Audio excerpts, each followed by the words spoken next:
Pushkin. If your finance team spends more time finding data than using it, if there's one entity here and one there and one here and one there, if scaling your business feels like starting over, you need the Intuit ERP. Intuit Enterprise Suite is the AI-native ERP solution that's powerful, painless, and proven. Learn more at intuit.com/ERP. We spend hours deciding what to buy, but there's a split-second decision that can make or break a sale. Do you have the trust to hit buy now?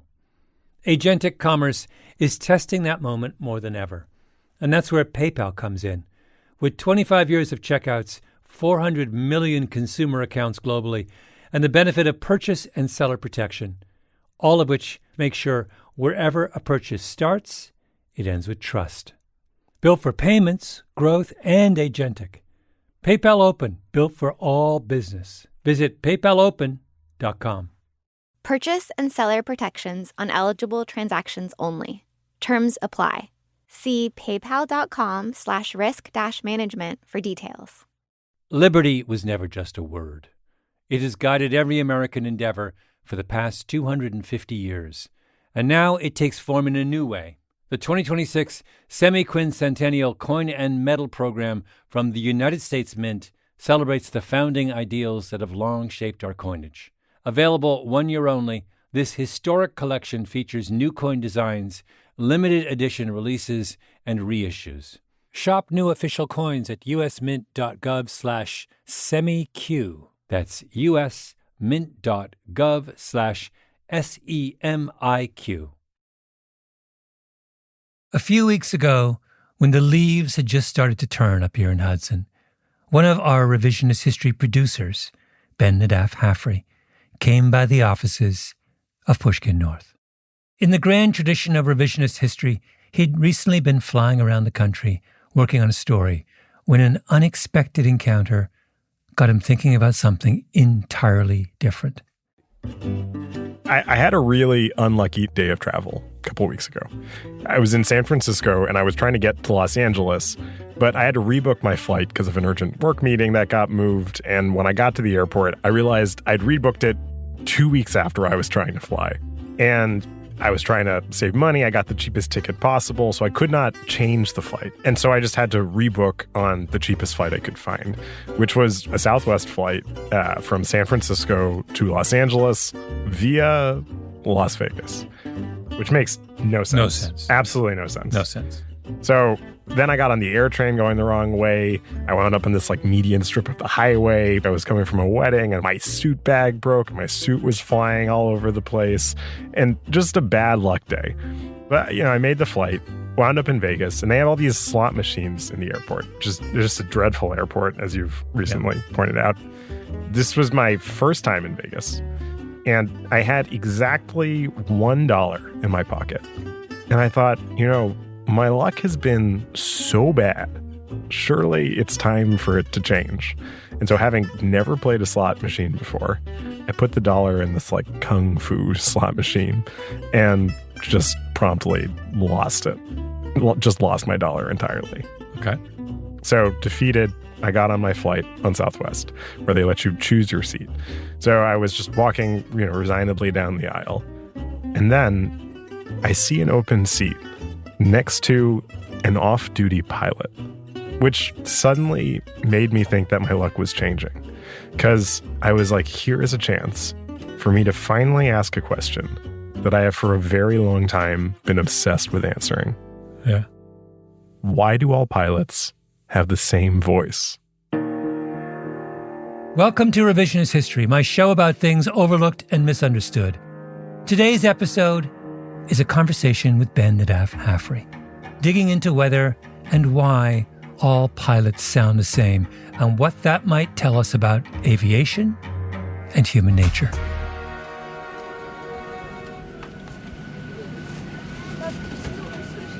All right, so I'm on this unnecessary flight from Vegas to Los Angeles, and I'm sitting next to an off-duty pilot, who I later learned was named Rob. Wait, how do you know he's a pilot? So he's a pilot because he's got like the epaulettes on his shoulder, the stripes, short sleeve button down shirt, and also a lanyard that said like Pilots Association or something like that. Dead giveaway. Yeah, you could tell immediately. So I see my golden opportunity, and I ask Rob about pilot voice. Do you have a sense that all people think pilots have the same voice? I definitely have a sense that there's a idea that we kind of make certain noises on the intercom. Jackpot. It's this. I guess my first question to you is: Do you share this sense? If I were to ask you, what does a pilot sound like? Is there a voice in your mind? 100%. I mean, it's the analogy is to, in medicine, it's bedside manner. Mm-hmm. And what is bedside manner? A lot of bedside manner is just the way in which the doctor addresses you. But I don't feel like there is a doctor's voice in the same way as there is a pilot's voice. No. Like, I think there's a cultural understanding of what a pilot sounds like that doesn't exist for hardly any other social role. I mean, so I was thinking about this. You have all these pilots in the media, like Quagmire on Family Guy. Good afternoon, ladies and gentlemen. This is your captain, Glenn Quagmire. We're looking at about a 4.5-hour flight time today. Giggity. Or Matt Damon on 30 Rock. Well, folks, from the flight deck, it looks like it's going to be about another half hour, and then we'll be on our way. Yeah, so the sound is a universal component of pilot voice. Yeah, universal. And I mean, this is a thing I talked about with Rob. Like, he does Oz all the time. Okay, so where does that come from? I think there's some truth to it. I mean, obviously it's not completely true, but, we're up there, we're multitasking, and we get a little busy, and we're trying to make an announcement, and, sometimes you don't really think about completely what you're going to say. The basics, but your brain's still putting it together, so it's just human nature, your brain's taking a pause. And in fact, he even copped to the fact that sometimes he does an extra long, like he will actually draw out an All right, I have a couple of times, not often, but I have kind of drawn that out on purpose, whatever you would call that sound, just for fun, But like you said earlier, I have no idea if anybody in the back laughed or even picked up what I was throwing down. You think you've like actually done an extra long, just not in ridiculously case. long, but just enough to. What's like an average length? Maybe something like that. That was long. Yeah, but you have to do it in a little bit of a lower tone than that, though. Well, I just want it's got to have that lower tone. Oh my God, Rob is a godsend. Rob is. I had such a bad day, and then I sat next to Rob, and I was like, I am being blessed right now. And I got off the plane, and I swear to God, when I was at the baggage claim, I walked by these two people who were talking in LA, and one of them was saying to the other person, like, well, the ancient notion of the Wheel of Fortune, right? And the other guy was like, no, what's that? And he's like, well, it's like fortune's a wheel. So you have like your bad luck, and then it comes around to good luck. I swear to God. I was like, did I like die in Las Vegas? And then like, this is just purgatory is bouncing between these two airports. But then when I landed in Los Angeles, I was like, I should actually figure out if it's just me having watched too many movies and not flown in enough planes, and talk to some people and see what they say. What does a pilot sound like? What does a pilot sound like? Yeah, like, is there a pilot's voice? Yes. It's monotone and robotic. I think he's looking for an impersonation. Oh, you're going to do it. Can you start? Ladies and gentlemen, please fasten your seatbelts. I apologize for the rough air, but we should be through it here in about 10 minutes or so. And then you got to drag them out like, aww. We should be through it in about 10 minutes or so. Aww. The time is 7 o'clock. Aww. Is this consistent with your sense of a pilot's voice? She was right, it's like robotic. Typically they sound the same. I don't know how or why. Is it just they've heard other pilots do it and they feel this is how I've got to talk? What I'm wondering is, like, do all pilots sound the same? Yes. They do? They do. They always say folks. Folks? Yes. I think in general, yes. They have, like, the same type of tone. And they're all, like, pretty polished. Like, whenever they come on, like on the plane, like the intercom or whatever, they all sound the same. What does a pilot sound like? Like a robot. Do you think all pilots sound the same? Yes. You do? Except for the black ones. Except for the black ones. Interesting. What do they sound like? Black. And the rest sound like... Yo people. Yeah, thank you. Wait a minute. You know about what Tom Wolfe says about this in The Right Stuff? It's Yeager. It's all Chuck Yeager. Yeah. Cracking the sound barrier in the X-1 marked another milestone in aviation history. The time, October 14th, 1947. The pilot, Captain Chuck Yeager. Chuck Yeager, the famous test pilot from West Virginia, who in 1947 breaks the sound barrier. The X-1 was mine because I was trained in maintenance and I understood systems and obviously could fly an airplane. So yeah, Tom Wolfe writes The Right Stuff, 1979. Later, it becomes a big movie. And he identifies this phenomenon that all pilots sound the same and specifically attributes it to sounding like Chuck Yeager. And in The Right Stuff, there's that moment where Yeager, played by Sam Shepard, says when he's dismissing astronauts, they're spam in a can. And it's pilot voice. Tell you what else, anybody who goes up in that damn thing is going to be spam in a can. I'll drink to that. I actually brought the passage from The Right Stuff if you want to read it. Okay, here goes. Anyone who travels very much on airlines in the United States soon gets to know the voice of the airline pilot, coming over the intercom with a particular drawl, a particular folksiness, a particular down-home calmness that is so exaggerated it begins to parody itself.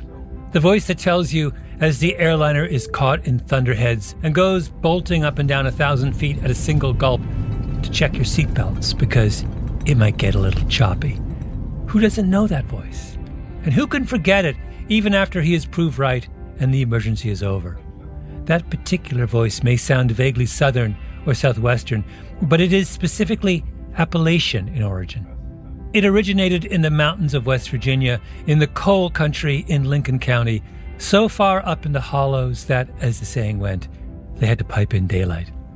In the late 1940s and early 1950s, this up-hollow voice drifted down from on high, from over the high desert of California, down, down, down, from the upper reaches of the Brotherhood into all phases of American aviation. It was amazing. It was Pygmalion in reverse. Military pilots and then soon airline pilots, pilots from Maine and Massachusetts and the Dakotas and Oregon and everywhere else began to talk in that Poker Hollow West Virginia drawl, or as close to it as they could bend their native accents. It was the drawl of the most righteous of all the possessors of The Right Stuff, Chuck Yeager.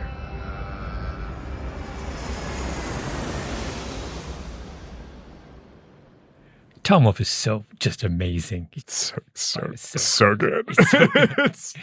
It's just like Tom Wolfe was just the best. Yeah. And I like that he's just, he was not in airports asking everybody if they agreed that all pilots sounded this way. He was just like, yeah, I got it. But I don't actually think that's a sufficient explanation. Okay. For what pilot voice is. Partially because, when was the last time you listened to Chuck Yeager? I don't think I ever have. I only know Sam Shepard. It's not the pilot voice. Source pressure still 15 seconds. I'm getting okay now. I got all the, I'll turn the Silgraph data switch off. I believe there's some essential Yeagerness that is preserved in the pilot's voice, but it's not like a note for note replication of that thing. I'm as interested in word choice. So folks is clearly huge. There's someone at LAX also pointed this out specifically. What are other vocabulary choices that are central to pilot voice? Well, I think the euphemisms are huge. Yeah. So the near miss, bumpy air, choppy air. Diminutives, a little bit of turbulence, got a little bit of... Yeah. It's not lackadaisical, but it is. They do want to signal that these problems are so trivial that they can barely muster, normal levels of enthusiasm to. Yeah. It's just everything's just kind of. I've seen it all before. Yes. Kind of. Yeah. There's Can I do a little thing about the evolutionary basis for pilot voice? Yeah. So, stress. One of the things that stress does is raise your voice, right? So one of the signatures of someone who is under a great deal of stress or experiencing a high anxiety moment is their voice rises in, is it pitch? It's also probably like, I bet your vocal cords tighten and then you become less resonant. Yeah. Also, I would suspect. And so we're conditioned evolutionarily to interpret somebody with a kind of a high, fast speech cadence as being terrified. So the pilot necessarily has to be the person who speaks slowly and low if he's trying to communicate calm. You think people are making hires based in part on whether or not you have the right pilot voice? 100%. We already know that in every other job, some aspect of physical presentation matters hugely in who gets hired or not, right? So when it comes to hiring pilots, you would be, if you're the hiring person, even unconsciously, powerfully disposed to hire someone who conformed to pilot stereotype. I mean, look at the way that there was a whole separate set of things for years that governed what a stewardess was supposed to be, a flight attendant was supposed to be, right? It was right down, they would like measure they would do body measurements of women who were trying to be flight attendants, and you had to look a certain way, have a certain shape, et cetera, et cetera, et cetera. We don't think that applies to pilots, the one actually flying the plane? Well, like a lot of the pilot voice thing, the first thing people say is it's just the speakers. And then the second thing people say is it's because they're all white guys. Yeah. The most hierarchical institutions in our society are still all dominated by white guys, particularly tall middle-aged white guys. That's what CEOs are. That's what pilots are. That's what neurosurgeons are. That's what, presidents are. That's what, it could go on. It's like... Yeah, the same stereotyping and bias is applied in piloting. And it is statistically true. Like about 95% of pilots are white and about 95% of pilots are male, at least as of 2022 numbers. That is changing, but historically it has always been a very white male profession, and it continues to be so. But like not every white guy sounds the same. And similarly, a lot of pilots were in the Air Force, but not every veteran sounds the same. So this has some explanatory force, but not total explanatory force. There's still some weird extra kind of convergence happening even within this group. So this is where I think this all leaves us. There is an idea, at least, that there is a pilot voice. Tom Wolfe says it's Yeager, but I really don't think it's enough to say that all pilots are imitating Chuck Yeager. I mean, it is clear to me that there's an attitude of Yeager that has been preserved, but it's not really his voice. And I mean, Rob had not even heard Chuck Yeager. I certainly don't know what his voice sounded like. I can't think of it. I don't think it was anything that I consciously was doing, but I think you've got me thinking maybe I dropped my voice down a pitch. I think I do. Yeah. Didn't even realize it. So something's up. It's not just Chuck Yeager. What I'm interested in is, what does that voice represent, and how did it happen that they all sound alike? We'll be right back.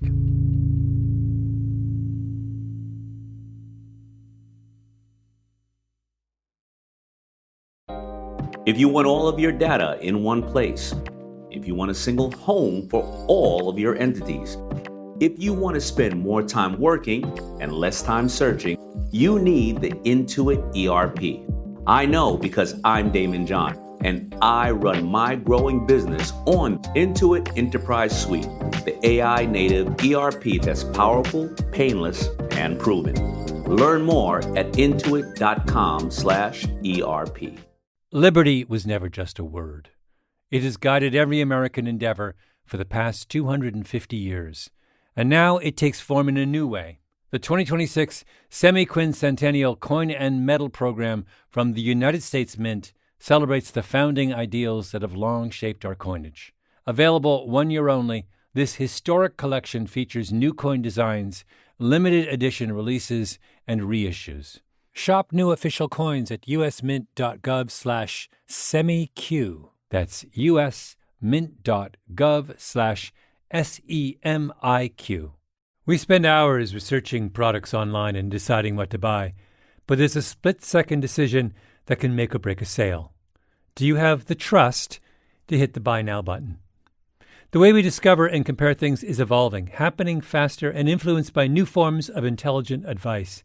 But the underlying trust question doesn't go away. If anything, it's more important than ever. That's where PayPal comes in. For more than 25 years, they've been a trusted way to pay. And now PayPal can make the agentic era of commerce work for merchants, letting them maintain control of their brand, their customer relationships, so even as the way we shop changes, the moment that matters most still feels familiar and deeply dependable. Built for payments, growth, and agentic. PayPal Open, built for all business. Visit paypalopen.com to get started. Purchase and seller protections on eligible transactions only. Terms apply.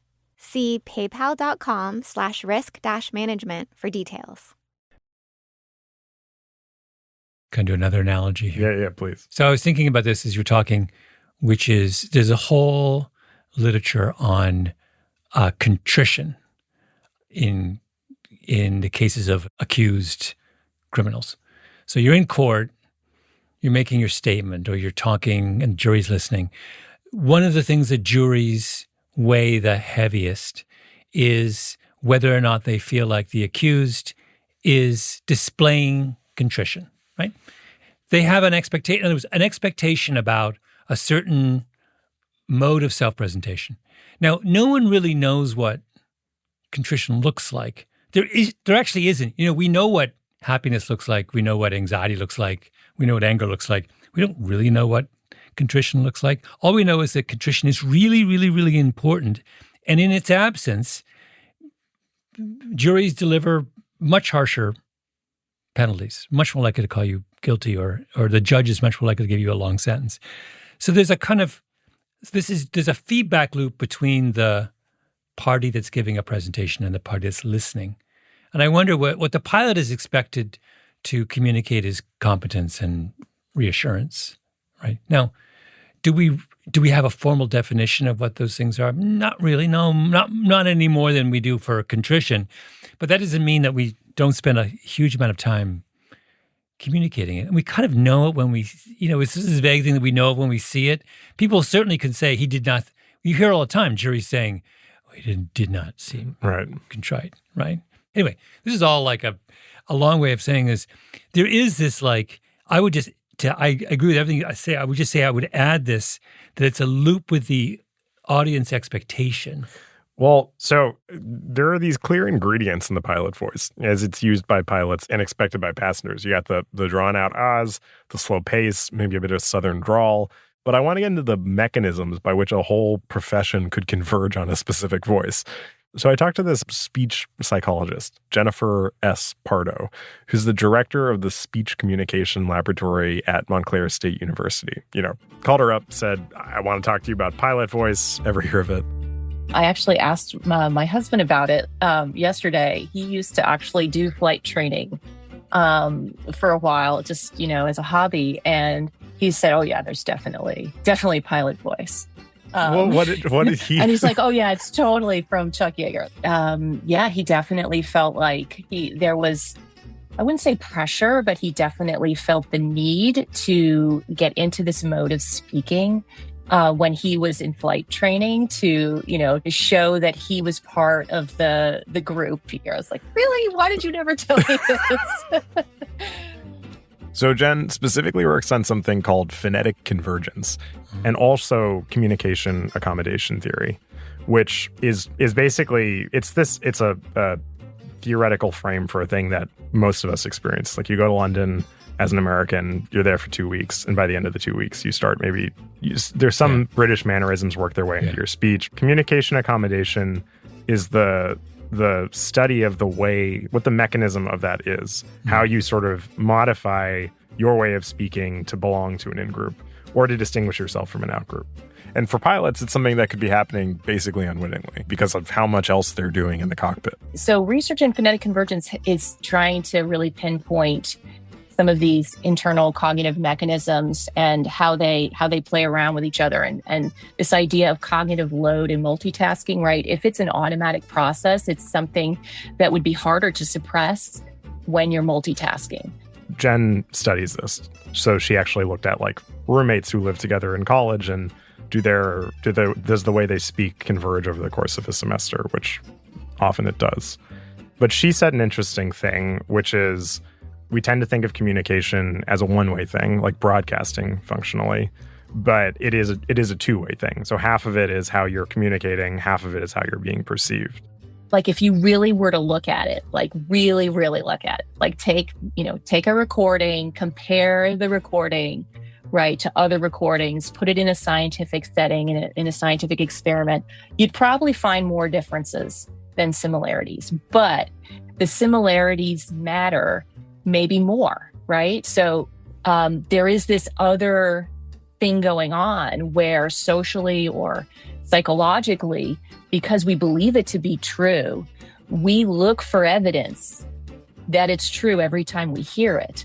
And if we don't get the evidence from one aspect of the way the person is talking, we might see it in another aspect of the way that the person is talking, right? If it's not there in the vocabulary, it might be there in something about the sentence structure, or it might just be that they all went, right? It could just be one little thing that they're all doing, and we're like, okay, they did it, right? They did the thing. I do think that is a crucial element to the pilot voice thing. Of course, it's not true that all pilots have exactly the same voice, but insofar as the majority of people I've spoken to, most people you come across on the street, if you ask them this question, what does a pilot sound like, have the same voice in their mind. Some of that is just projection. And I think it's projection from a place of needing security, having the question in the back of your mind of your pilot, that Tom Wolfe question, like, do they have the right stuff? Yeah. And so there is that kind of, that's part of this projection thing you're referring to as well, like the expectation thing. But it's interesting because you see and interact with flight attendants, but you typically do not see the pilot until the plane has safely landed.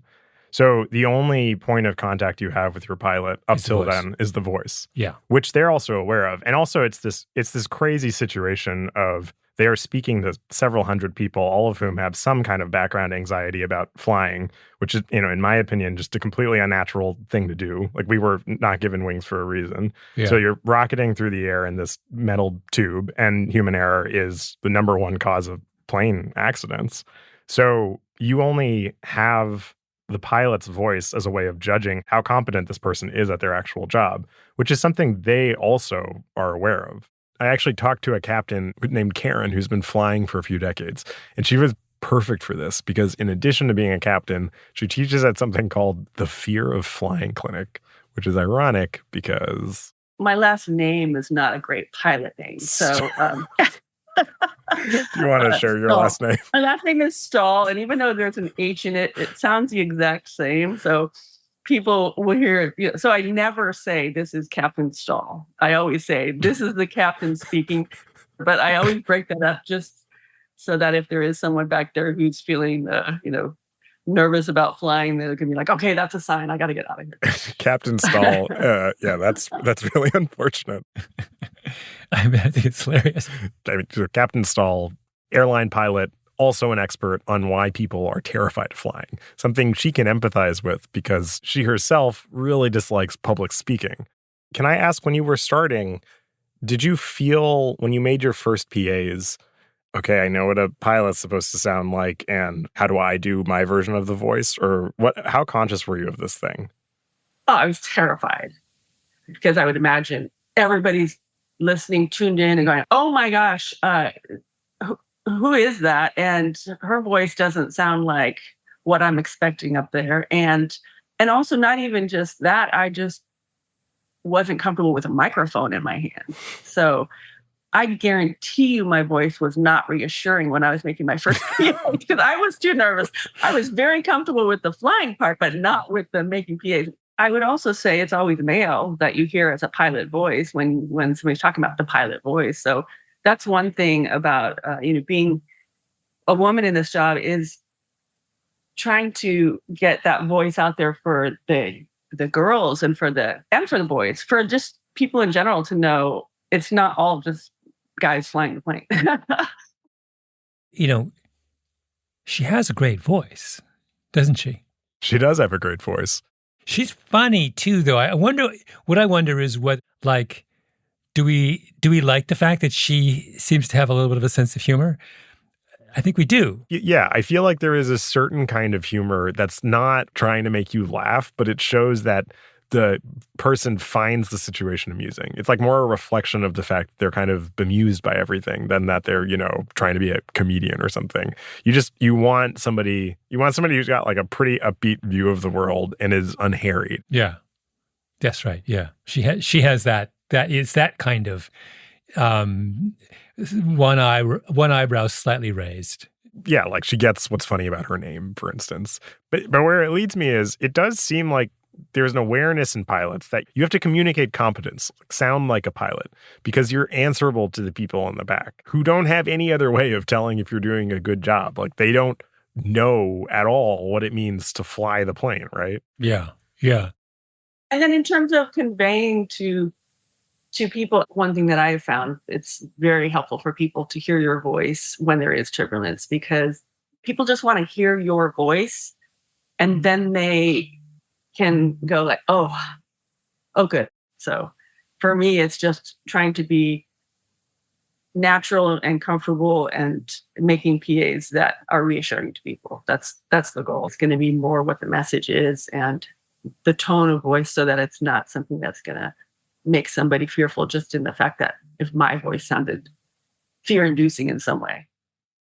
But then the question I had after Jen Pardo and Captain Stahl is, how are all these pilots arriving at essentially the same answer for how to convey these basic assurances with their voice? And I talked to a pilot who said that everything in flying is either technique or procedure, and that most of flying is procedure, including, when you're descending, you call out the altitude at certain points, or when you put the gear down, you say gear down. Mm-hmm. It's like you say a specific thing at a certain moment. That's procedure. Technique is things like we have to lose altitude. There's a number of ways a pilot could do that. But also it's communicating with your passengers. There is no script or set of things that you have to do when communicating with the passengers. Like for some things, there are guidelines or samples of what you might say, but it's not so strictly prescribed as other parts of flying are. So part of what I think is going on here is these are intensely rule-bound people who are used to following standard operating procedure in nearly everything that they do. They know it's a really high-stakes job. They know that communicating with the passengers is a really high-stakes thing. And so when they speak to the passengers, it's like it's procedure masquerading as technique. And they're actually in their minds like reaching for, what does a pilot sound like? What does a pilot say? This sort of thing that's totally unnecessary, but is a kind of competence theater. So why is Tom Cruise allowed to break all the pilot rules? Why is Maverick allowed to? In general, though, Tom Cruise, even in Mission Impossible, he, instead of playing the kind of cool, calm, unflappable, he's always sprinting madly from one thing to the next. And but it's a persona that he brings to one movie after another, including his pilot roles, where he gets to deviate from what we normally. He's a hero who gets to. He's essentially a jackass in these movies. Well, Tom Cruise plays Tom Cruise. I mean, that part of it is like you just know it's him in every role, and there is this kind of. I remember there's one. I forget what movie they were reviewing. I think it was a New York Times review of a Tom Cruise movie. It was like this has nothing to do with the pilot thing, but so much of the cultural narrative around him right now is he's the last movie star. Like he cares so much about movies. He's going to do all his own stunts and get us to come back to the theater just by his charisma, because he has that thing that we've lost from our culture and all of this, Marvel movie mayhem. But the fact is, Tom Cruise used to be really charming. Like it used to be in the 80s. I feel like 80s and 90s, Tom Cruise was really charming on screen. And now he is functionally just a Marvel movie, but in human form. Like he does the Marvel thing, but just with his own body as opposed to with VFX. He just is kind of an impressive athlete. Well, but this does tie into what we're talking about, because a key part of his persona is visible effort. Yes. Right? Yes. Whereas what we want, pilot voice is about invisible effort. No, yes. The pilot never lets on that he never says, folks, we gotta We got an intense next 10 minutes. I'm not going to talk to you because I'm going to be so overwhelmed with what I'm doing, but we're going to try really hard, and I think we're going to pull this out. Like, gotta go. Like, Tom Cruise essentially is saying, can't talk now, gotta go, gotta solve this problem ahead of us. 100%. Right? Like, all right, I'll talk to you later. Whereas like that's the antithesis. It's only he's allowed to do that. Everyone else has got to do pilot. I think that's true. And also, I think this is part of what's going on with the one explanation for it is they get all the information that they're reading out to the passengers, all the unnecessary information nobody cares about. Like, oh, that's like too many knots. I wish there were fewer knots and wind in New York City. Like they are translating it in some cases from whatever code it's in, and they're thinking, and they don't want to let dead air happen. So they just stretch out the So the is when some sort of mental effort is taking place, but it's not being disclosed. Oh, I always assumed the was just a deliberate affectation to suggest that they are in no hurry. I think that's what it is, but it also fills space when they are doing something else. Yeah. So it's but yeah. So I think there's a few things going on with the I think a lot of it is this communication accommodation theory thing. It's like that is you're doing with your voice, I am part of an in-group. And you notice, I mean, a lot of people I asked about the pilot voice thing, they're like, well, it's just the speakers. It's the phones and headsets and the speakers. I don't think it is true that thins out the voice, but everyone you hear on a plane is speaking through the same speaker, the same technology, and they don't all sound the same. So I think there's a kind of like the pilot also only with their voice. It's like vocal epaulettes. Like they've got to show with their voice that they are not other crew members. And then it's us also, orally auditioning them of like, can you fly this thing? Yeah, I've got a few more questions, but let's take a short break, Ben, and then we'll be right back.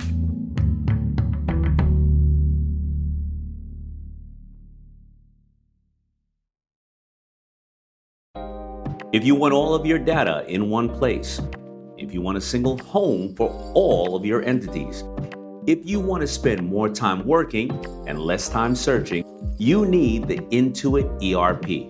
I know because I'm Damon John, and I run my growing business on Intuit Enterprise Suite, the AI native ERP that's powerful, painless, and proven. Learn more at intuit.com/ERP. Liberty was never just a word. It has guided every American endeavor for the past 250 years. And now it takes form in a new way. The 2026 Semi-Quincentennial Coin and Medal Program from the United States Mint celebrates the founding ideals that have long shaped our coinage. Available 1 year only, this historic collection features new coin designs, limited edition releases, and reissues. Shop new official coins at usmint.gov/semiq. That's usmint.gov/SEMIQ. We spend hours researching products online and deciding what to buy, but there's a split-second decision that can make or break a sale. Do you have the trust to hit the Buy Now button? The way we discover and compare things is evolving, happening faster, and influenced by new forms of intelligent advice. But the underlying trust question doesn't go away. If anything, it's more important than ever. That's where PayPal comes in. For more than 25 years, they've been a trusted way to pay. And now PayPal can make the agentic era of commerce work for merchants, letting them maintain control of their brand, their customer relationships. So even as the way we shop changes, the moment that matters most still feels familiar and deeply dependable. Built for payments, growth, and agentic. PayPal Open, built for all business. Visit paypalopen.com to get started. Purchase and seller protections on eligible transactions only. Terms apply. See paypal.com/risk-management for details. Okay, we're back. There's one other thing that's interesting to me. Are you familiar with the sterile cockpit rule? Keep going. This is a regulation that came about after a famous crash in 1974. This is actually this is the plane that Stephen Colbert's father and two of his brothers were on when it crashed. Oh, wow. And when the regulators reviewed the flight records, listen to the black box, one of the things they concluded is that the crew was distracted by conversation. And specifically by small talk. I think the line is something like on everything from used cars to politics. And this was one of a series of accidents that had happened in this way. And so in response to this, the FAA created a rule or a set of rules that are colloquially known as the sterile cockpit rule, which is just about what it takes to create a distraction-free environment in the cockpit during crucial moments of flight. To this day, most of the violations of the sterile cockpit rule are conversation. So there's like this is one citation. This very senior captain was about to leave on a scuba diving trip and talked nonstop to his female jump seat rider upon discovering she was also a diver. This altitude deviation could have been prevented entirely if this particular captain had paid attention to his job and observed some approximation of the sterile cockpit below 10,000 feet. This, I think, feeds into the technique versus procedure thing of if you are a pilot, you are aware that even though what you say to the passengers is not scripted and rule-bound, your communication is an incredibly high-stakes thing, which I think is another factor in why you might sort of subconsciously reach for a cultural script about how you should sound and what you should say. And it's partially because, this is your captain speaking. So much of the voice is about projecting authority over this mini society in the air. Yeah. And made even more pronounced by the fact that post 9/11, now the pilot's not allowed to leave the cockpit. So pre 9/11, you saw the pilot, he was often standing by the door when you came in, and he was most definitely there when you left. And sometimes one of them would come back. I remember they would come back mid-flight, say hello, walk around. Oh, yeah. I mean, so he was, but he was very much, he's also in character in those moments. Mm-hmm. He's in that uniform, and he's dispensing the same kind of aw shucks reassurance and wisdom. Right. But the disembodied voice is a really modern, it's the last 20 years. That's really interesting. That would suggest that there's more pressure.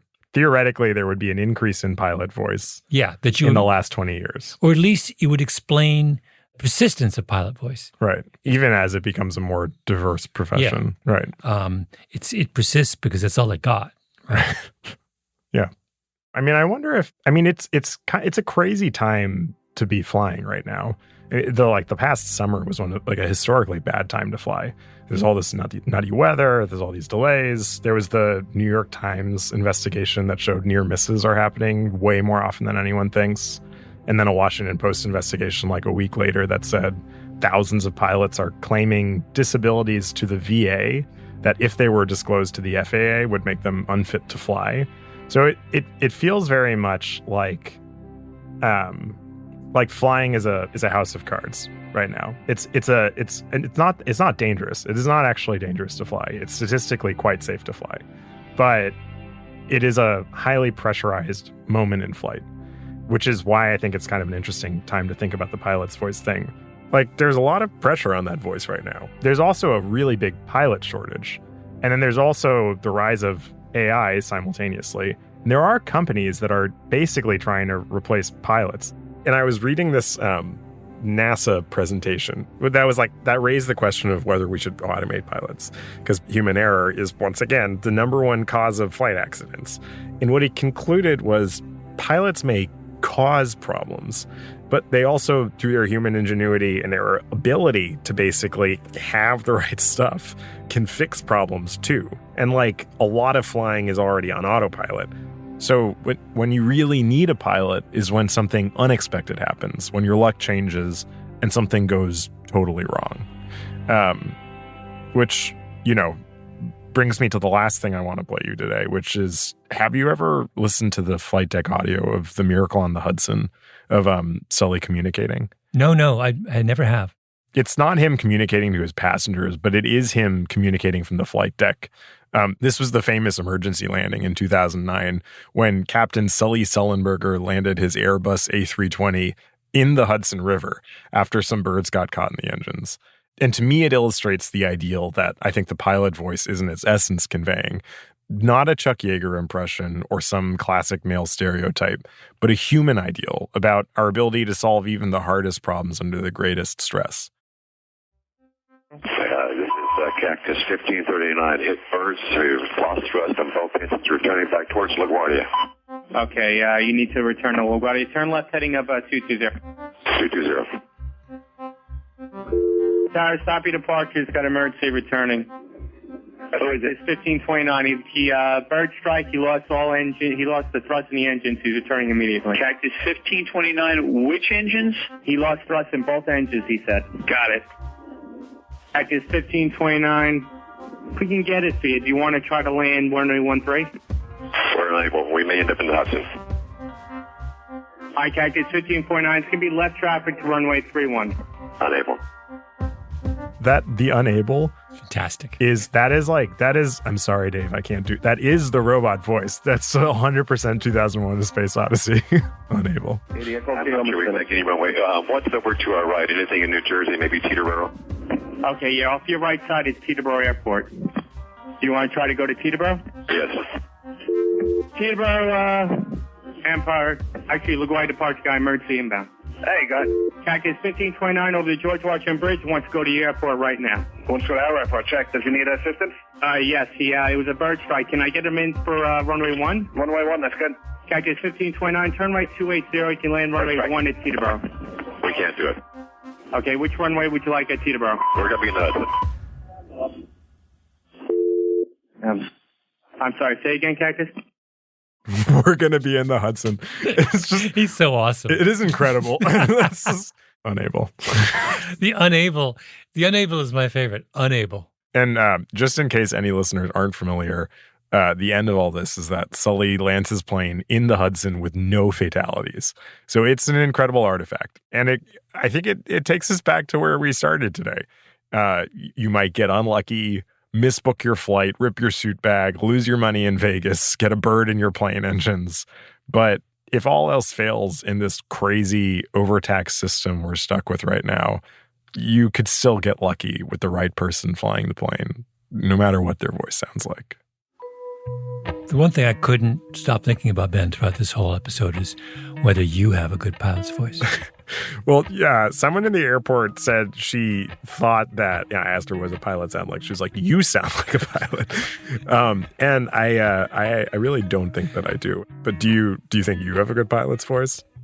Do I think I do? I do too much, too many volume shifts.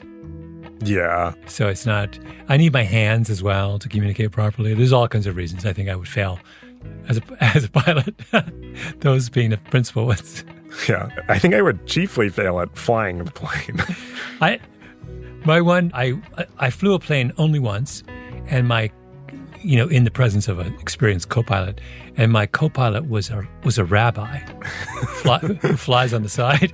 And I have to say, the only thing more reassuring than a kind of Chuck Yeager person next to you is a rabbi. Because he comes from a tradition of intellectual rigor, and you feel like if there is something obscure that he would need to know about the plane, you feel like he would know that. This is like the Talmudic theory of flying. It's the technique versus procedure thing again. Rashi said this about, flying in bad conditions, and he knows that. That's amazing. All right, well, thanks for this, Malcolm. All right, Ben. Oh, I have one last bit of Rob to play us out. Any pilot voice sign-offs? Ooh. Well, folks, I'd like to thank you for flying with, was it Authentic History? Revisionist History. Revisionist History. I will see you next time. Yes. Thanks so much, sir. I really appreciate it.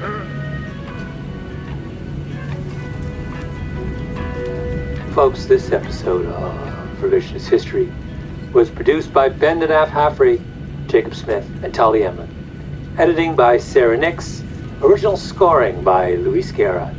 Mastering by Jake Gorski. And engineering by our very own Nina Lawrence. Special thanks to Richard Doze and Patrick Smith. Folks, I'm your captain, Malcolm Gradlow.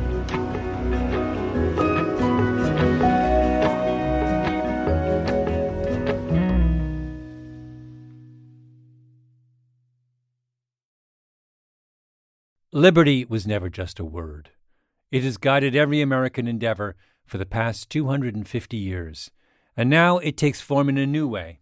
The 2026 Semi-Quincentennial Coin and Medal Program from the United States Mint celebrates the founding ideals that have long shaped our coinage.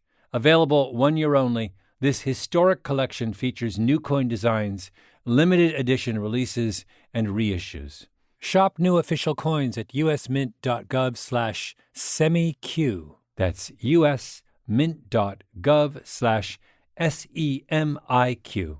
If your finance team spends more time finding data than using it, if there's one entity here and one there and one here and one there, if scaling your business feels like starting over, you need the Intuit ERP. Intuit Enterprise Suite is the AI-native ERP solution that's powerful, painless, and proven. Learn more at intuit.com/ERP. We spend hours deciding what to buy, but there's a split-second decision that can make or break a sale. Do you have the trust to hit buy now? Agentic commerce is testing that moment more than ever, and that's where PayPal comes in.